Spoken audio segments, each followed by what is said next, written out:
Alright, so I've got my drawing paper here and a pencil, and you saw the type of guitar I'm doing, so I'm actually going to fold my paper in half. Hot dog, if you remember hot dog and hamburger, I fold it the long ways, and I like to just go ahead and start on this folded side here.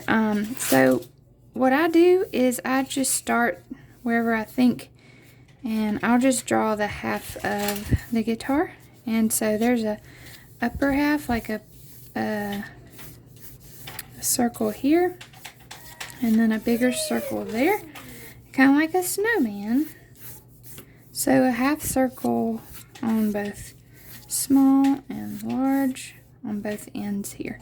So you don't do the full circle, you do a half circle, because keep in mind whatever is over here is going to be mirror imaged over here. So that's what's so tricky about symmetry.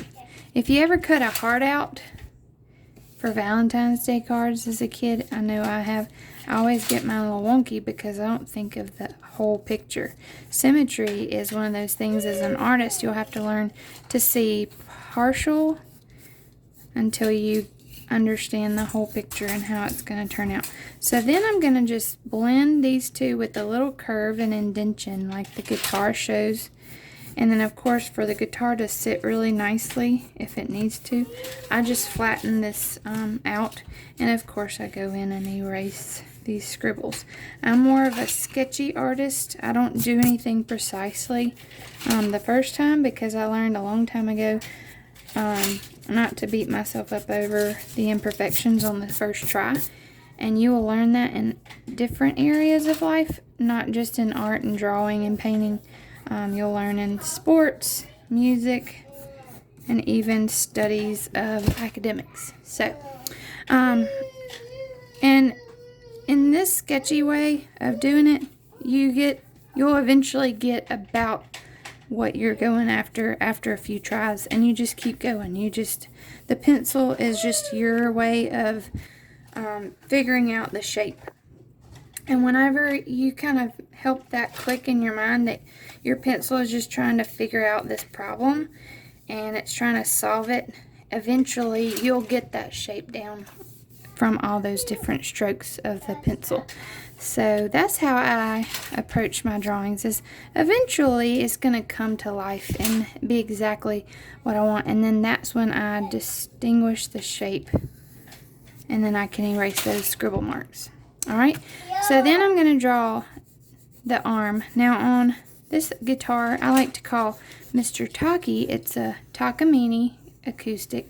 It's my husband's favorite guitar, and I call him Mr. Taki. Not like the Hot Chips, but I've learned that the body is the same size as the arm. So I'm actually going to, I'm going to be in trouble because it's all the way at the top.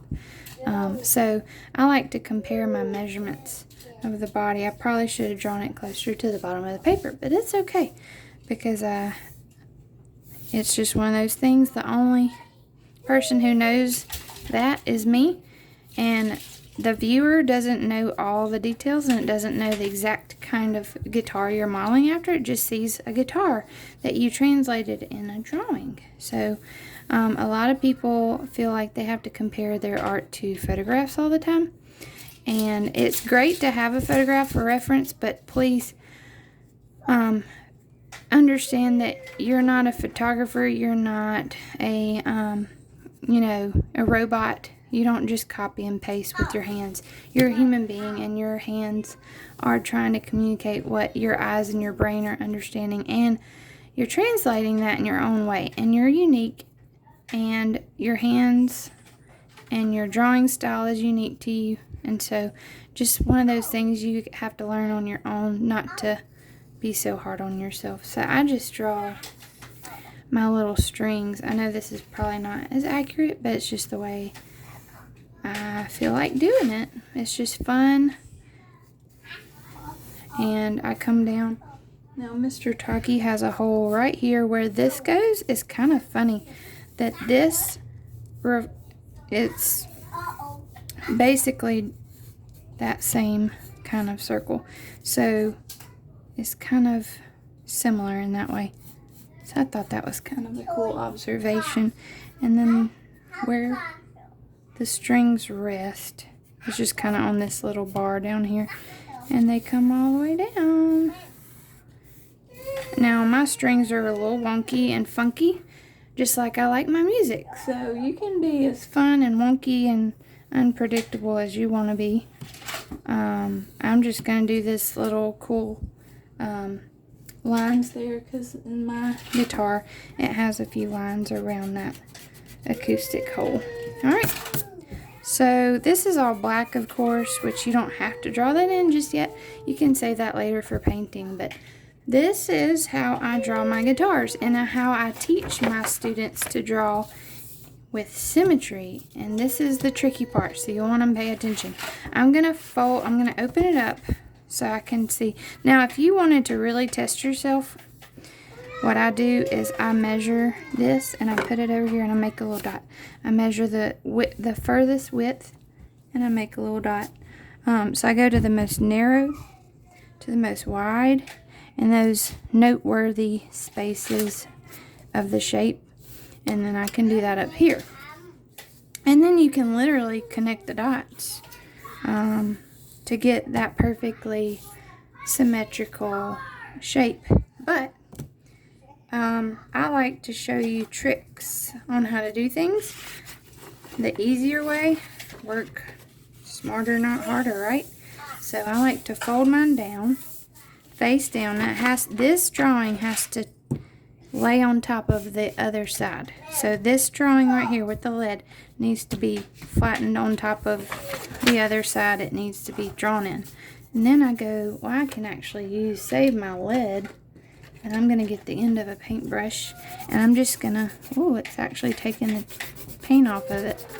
I'm just going to scribble and do a lead transfer. If you've had me as a student, you know what a lead transfer is. We use them in different activities that we want to kill some time.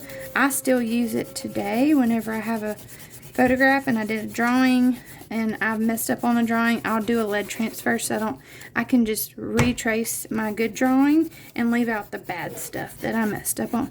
So lead transfer is really a good trick of the trade. Alright, so here it is. It's kind of hazy. And I was totally off on my drawing, trying to go my own direction there. So you literally just draw over this. So the transferred lead is a guide, and it's the mirror image, which makes this perfectly symmetrical. And symmetry is not anyone's friend. It's just one of those things that's more mathematical. It's more predictable. It's aligned. It's all mirror image. It has to be exact, or else it's going to look wonky. Well, it is what it is, you know. So if you're struggling with symmetry on a drawing, try drawing half of it. Oh, I was way off. And then lead transferring the other half. You can do this on portraits. I teach my students how to draw a face. You can do one eye, one side of the nose, one half of the lips, the jawline, the hair, and then we flip it and rub it to do the lead transfer.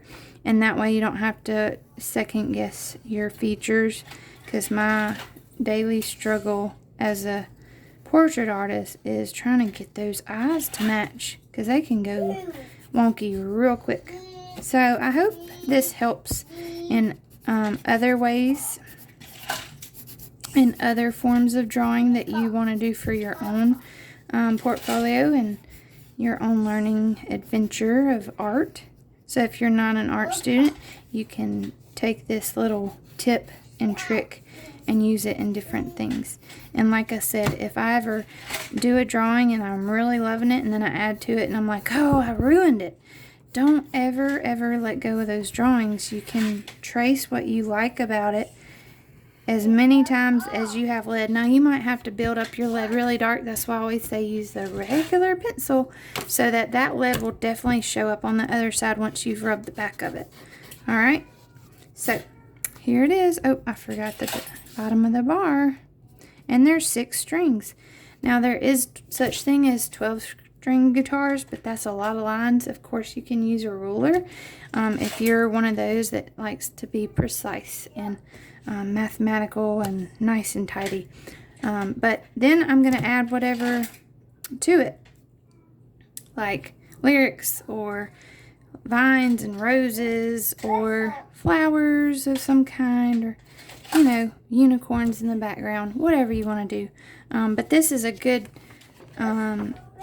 intro to drawing the shape and approaching the symmetry of a musical instrument.